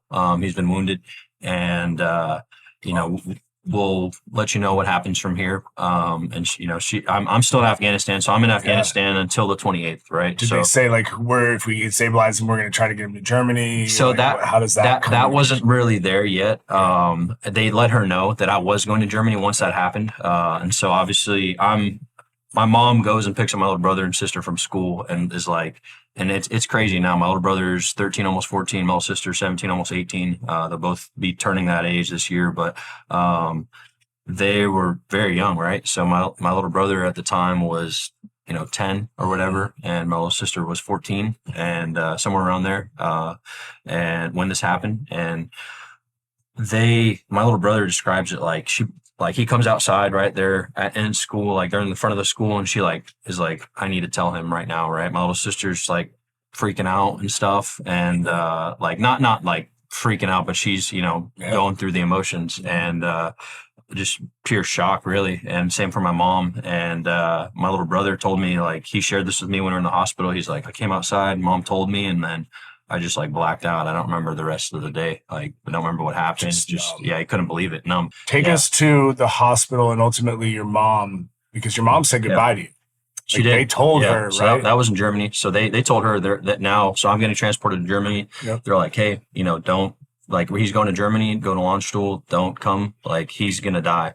I'm curious, when they're saying that, I mean, again, if a family, are they going on their own dime? Yeah. So that's, it's not like the military is like, hey, your son's hurt, we're going to take care of it. Like, a lot of people think that, but it's not the case. No, it's not the case. And lots of times people don't have the means, right? Exactly. I mean, I've heard stories of guys getting hurt early in the war, and like they're taking out like a lot of credit. Like, we did everything we could to make sure that we were there and put them in debt, even. Exactly. It's just wild. No, she was on her own dime. They told her, they're like, don't come to Germany. Like, you're going to pass his body in the air, essentially. And she was like, screw that. That's my son. I'm flying. And they straight up told her, they're like, we can't promise that we can reimburse you. And so she was like, whatever, drop almost 10 grand to fly out there and with my siblings. And she met me in Germany. In Germany, then the 1st Marine Regiment commander was there for the first time, Colonel Graham at the time. He might be, something higher now. Yeah. But he was there, and she was like, or he goes, to my mom, like, what do you need? And she was just like, get his fucking best friend here right now. Like, get his best friend here right now. My buddy Ritter that we spoke to earlier,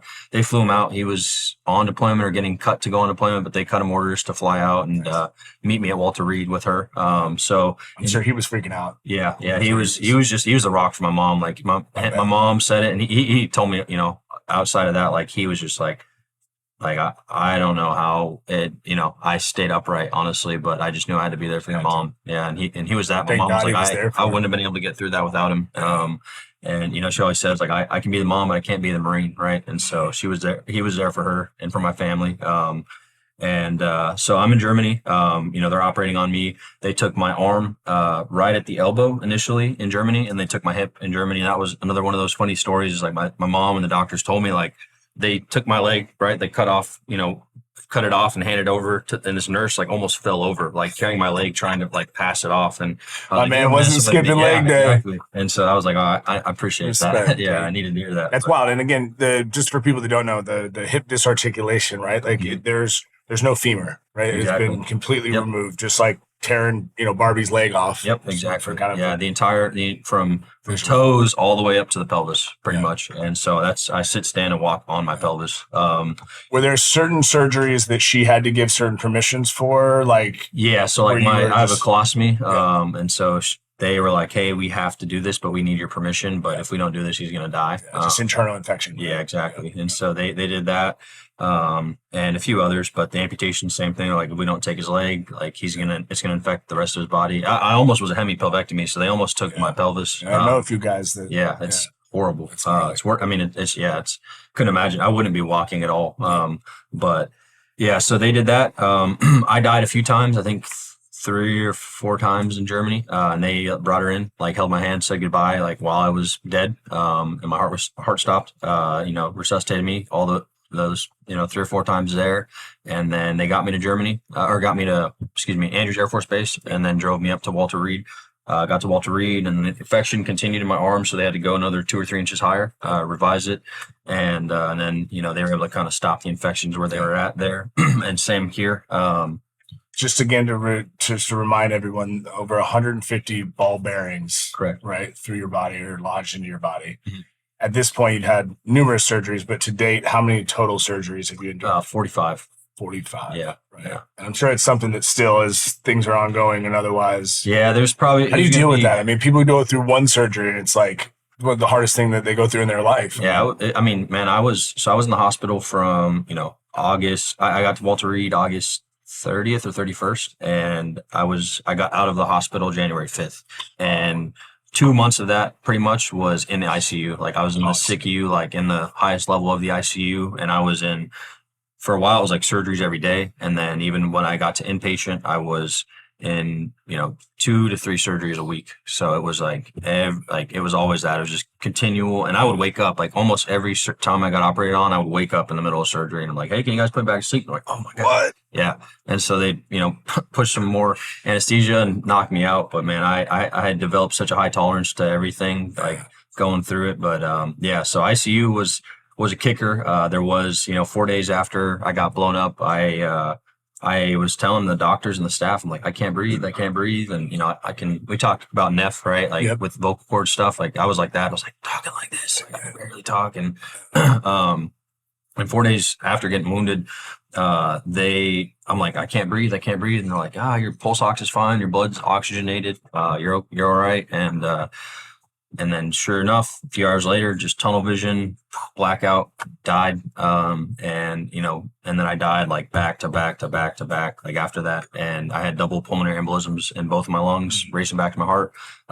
They had to life flight me from Walter Reed to Inova to get on ECMO to clean out my entire blood, circulatory system and clean out all the blood. And every time they tried to move me, I would die and like my heart would stop. And, so they'd like bring me back in and like, I got to the helipad and then I'd like crash again and then they'd bring me back, resuscitate me, get me back out. Is there ever times during that you just like, I wish this was over?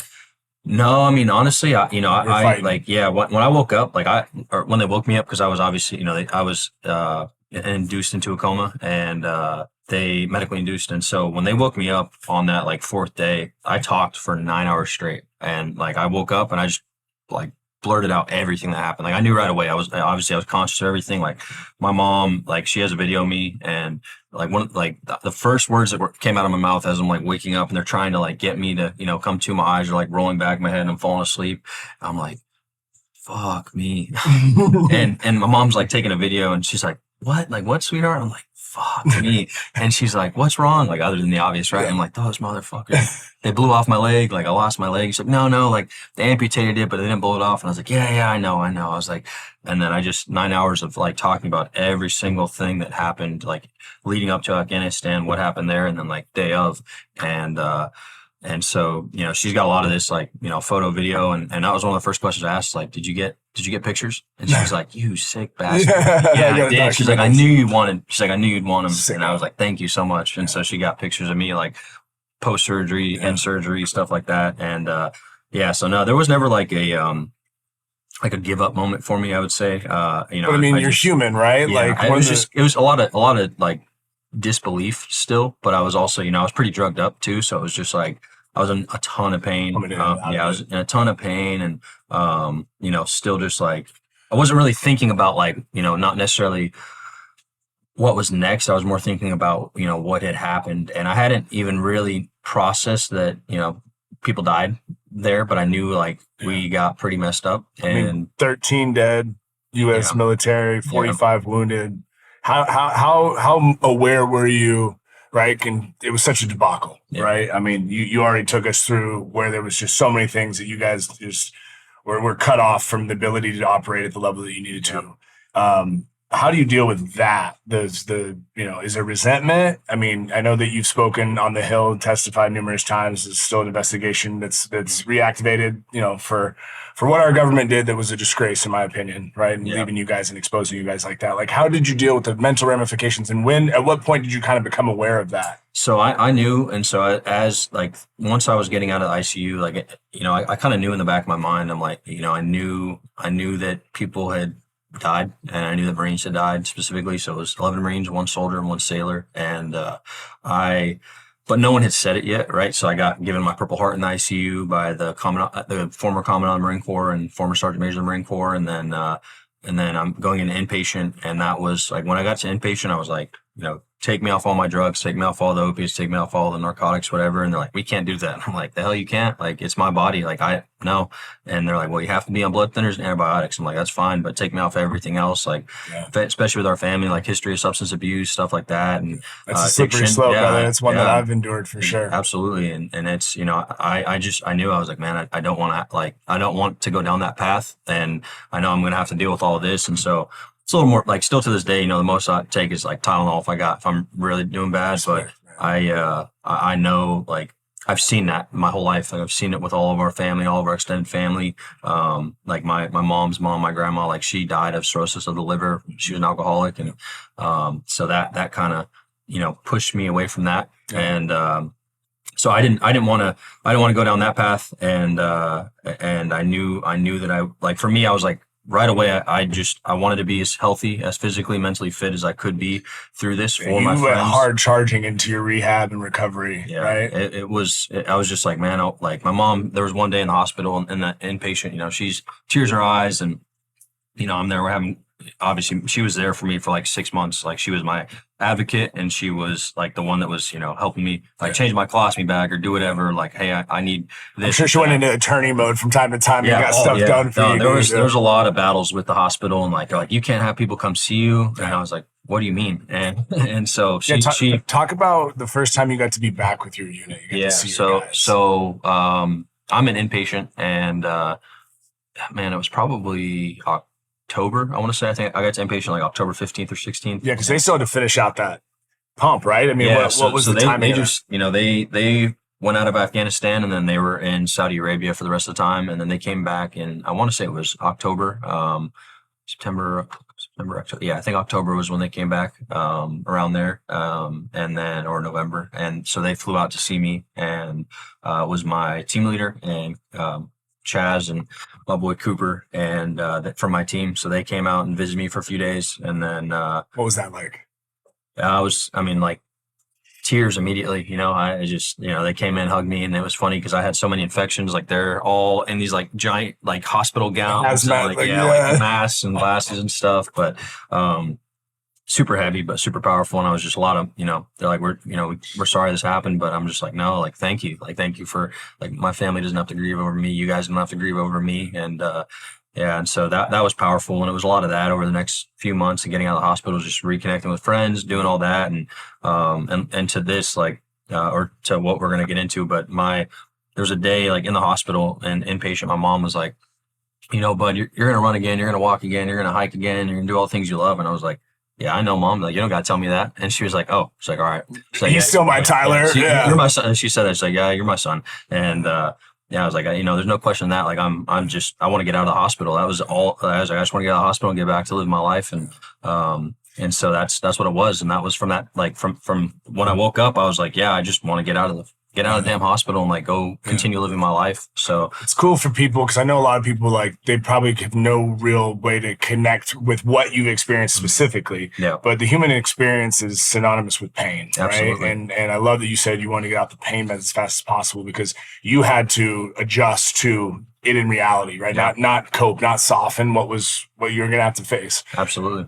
Were there certain people that said certain things maybe at just the right time when you had some of those low points or those difficult times? No, there was, I think the one that's probably the biggest, and that's will stick with me for the rest of my life, is there was a time when I was, so I was out of the hospital, but I was living on Walter Reed, like in the Wounded Warrior Battalion barracks, and I had my own little room and stuff. And there was one day, because what it was just like all day was just get up, doctor's appointments, PT, OT, couple hours, lunch, doctor's appointments, and then PT, OT for a couple hours, and then go to sleep every day. Literally every day, it was just that, and just getting stronger, getting healthier, getting mobile again.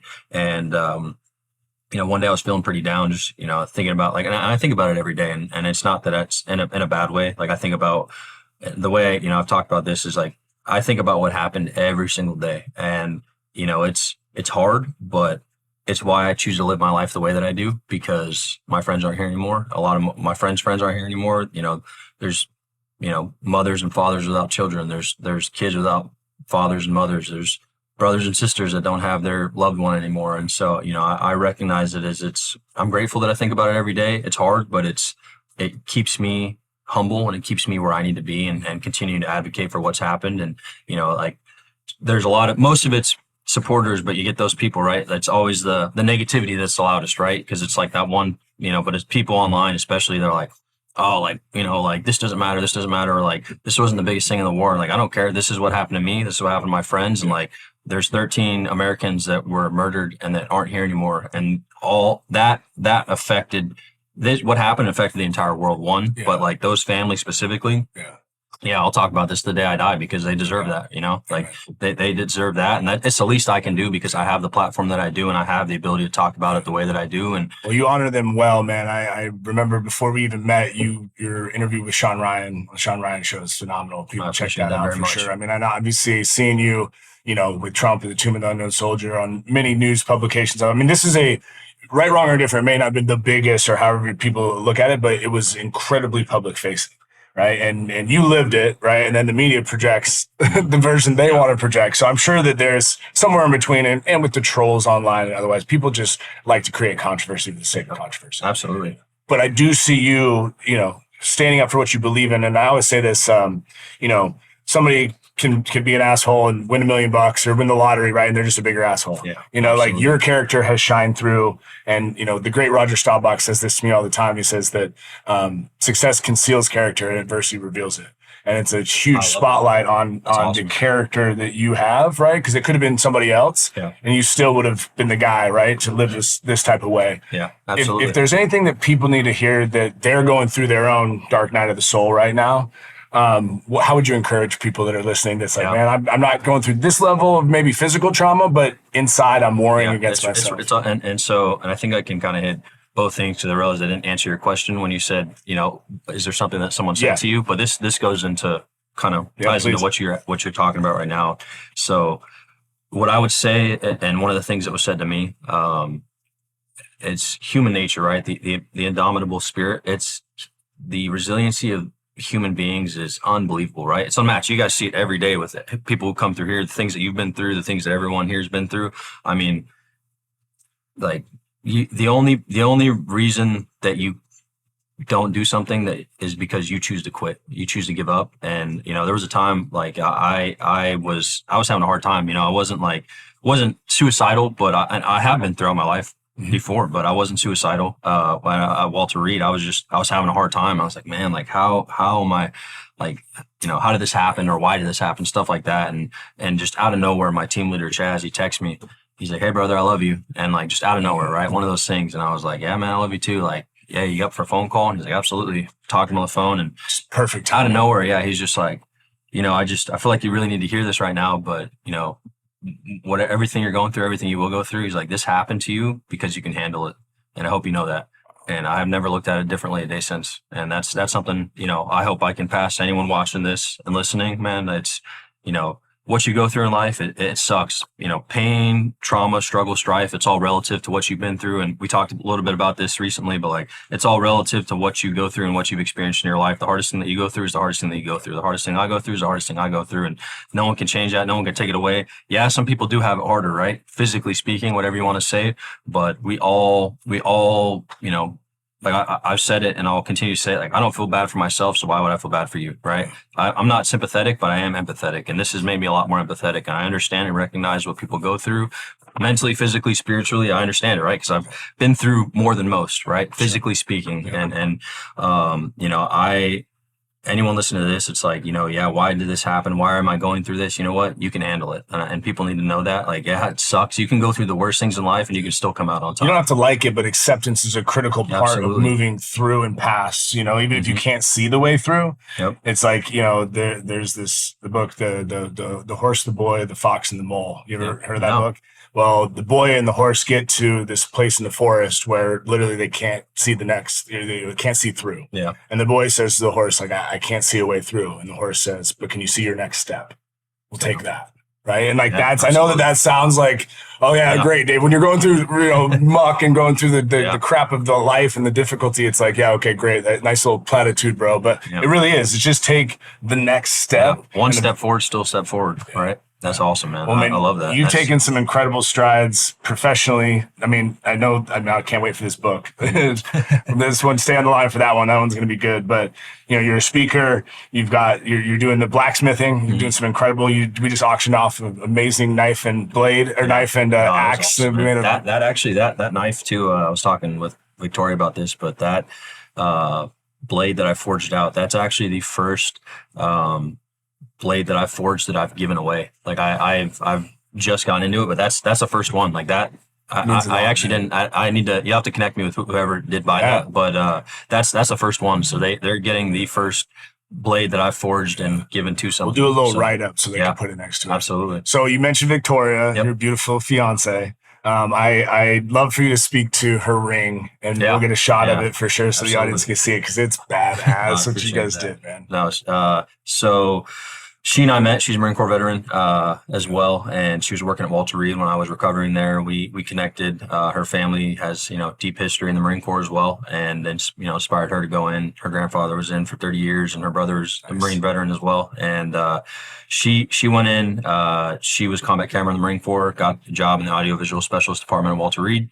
We met there. She was just being supportive and of everything that I was going through. Her brother was on the same deployment, and so very much cared and passionate about what had happened, as you know, most Americans are. But her, you know, it hit a little closer to home for her, and so we met, we connected, and I'm kind of giving you wave tops here, but we connected in an awesome way. And let me ask you this, because I know a lot of guys, you know, even they were with a wife or a partner at the time, and there's that moment of like, hey, you didn't ask for this, right? Like, I know that you guys met after you'd been blown up. Yeah. But was there any of that stuff in your head where, you know, it was like, man, who's going to love me?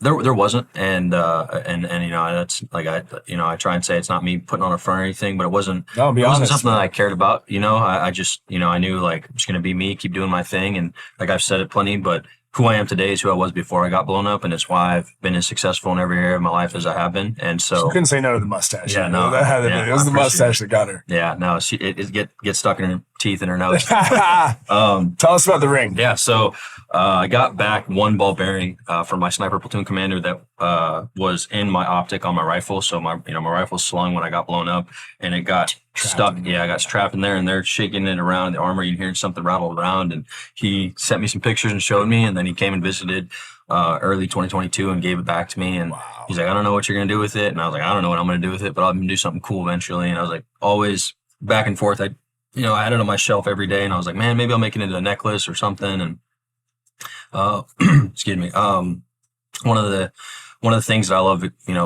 I think the most, and what's the most meaningful for me for like my relationship with her is that, she, out of everyone in my life, like she is the one person that, like, she met me after this, right? She met Tyler after getting wounded, and, it shows that, to me, how much she just loves me for who I am. And, I'm sure everyone feels that hopefully with their significant other, but, she takes care of me, man. I mean, she really does. She's the reason I'm able to sit here and talk with you. She's the reason I'm able to travel as much as I do and impact the lives and have the reach that I do, because she facilitates that. She's built our home. Like she takes care of me. Woman, yeah, man. She takes care of me. And, finally what my buddy Brian Edwards, former 375 Army Ranger who made that axe that we auctioned off, he got shot back in 2016 in Nangarhar, Afghanistan, by ISIS-K, who also is the one that attacked us and blew us up. And he got the 7.62 bullet that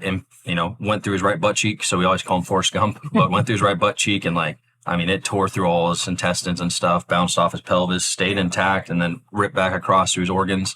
But he got his wife's he got that bullet melted down and wrapped on the inside of his wife's wedding band. And so I was like, man, I'm going to take a page out of your book here. And he's like, oh, please do. And so he's the one that inspired me. And I took that to Black Horse Forge. I talked to like 6 or 7 different jewelers, and like, we can't do this, but I wanted to get it set on both sides of a ring. And so I found veteran-owned forge. Steve Hotz is the owner. He's the he's the main blacksmith and bladesmith that's been mentoring me and teaching me a lot. I mean, it's been unbelievable the last few months, but he helped me set that ball bearing into a jeweler's vise, and then we hot glued it in place, and I sat there with a rotary tool and I cut it in half, and we kind of sanded it and polished it down. And then I got one jeweler in Virginia to set it on both sides of a sapphire and a gold band, and then wrapped in diamonds. So beautiful, man. Yeah. So, but that for me, like to her, that was, was something that she deserved. And how special. Yeah, something that, obviously relates to the way that we met, but, just the care and love that she has for me. So it was something that I wanted to reflect on what she gets to wear on her hand and see every day. But it's a pretty epic flex, man. It's like, girls like, look at my engagement ring. Like, no. Let me tell you a story, bro. I was sharing your story with my 9-year-old daughter, and what came out of her mouth was, God, Dad, I'm not gonna die until God says it's time. Yeah. And it was kind of that moment of, I think everyone needs to hear that, right? Yeah, I mean, absolutely. Obviously, like I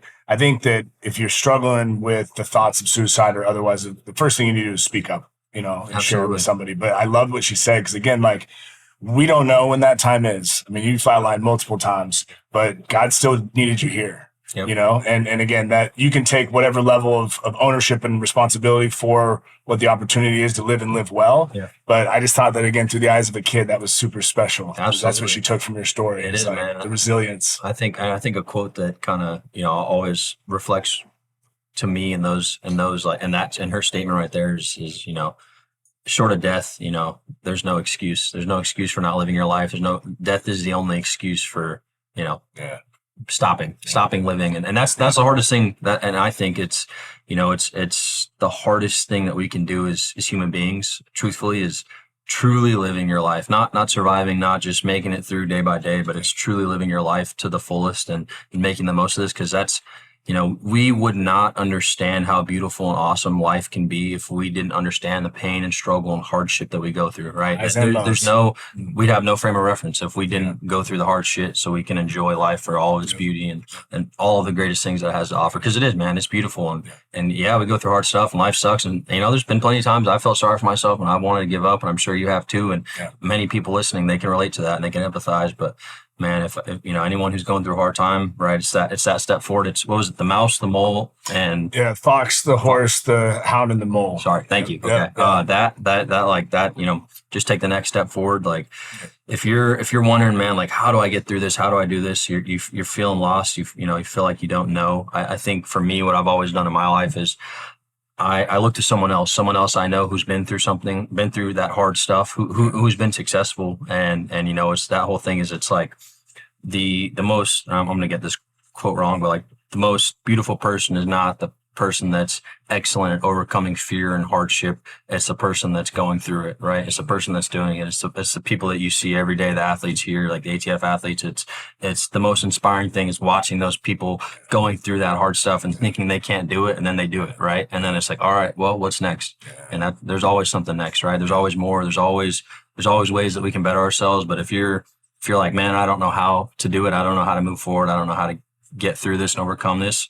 Find a mentor, find a guide, anyone here at ATF, right? Anyone in the tribe, like find someone else. And like, that's what I hope I can do. And I know, and I've been able to see that, but I you know, that's what I can hope every day that I can do for other people is like, hey, look at this. Like, yeah, I've been through this, but like, so what? It doesn't change what I have going on in my life. It doesn't change the, you know, what I know I'm here to do. Like it's what's happened. And you know what? Things just happen the way they do, right? Things happen the way they do. And, you know, I can't change this. So why am I going to sit there and feel sorry for myself and wallow in self-pity? Like, you know, there is a little bit of that, right? It's natural to human nature, but it's like recognizing, like, and you said acceptance. It's recognizing what we go through is tough, but hey, there's people out there that can help you overcome those things. Well, bro, it's been an honor just hearing your story and all that you've been through and all that you continue to do to be a force for good and to encourage people. And again, I think that for me, the never a victim thing is just so evident in you.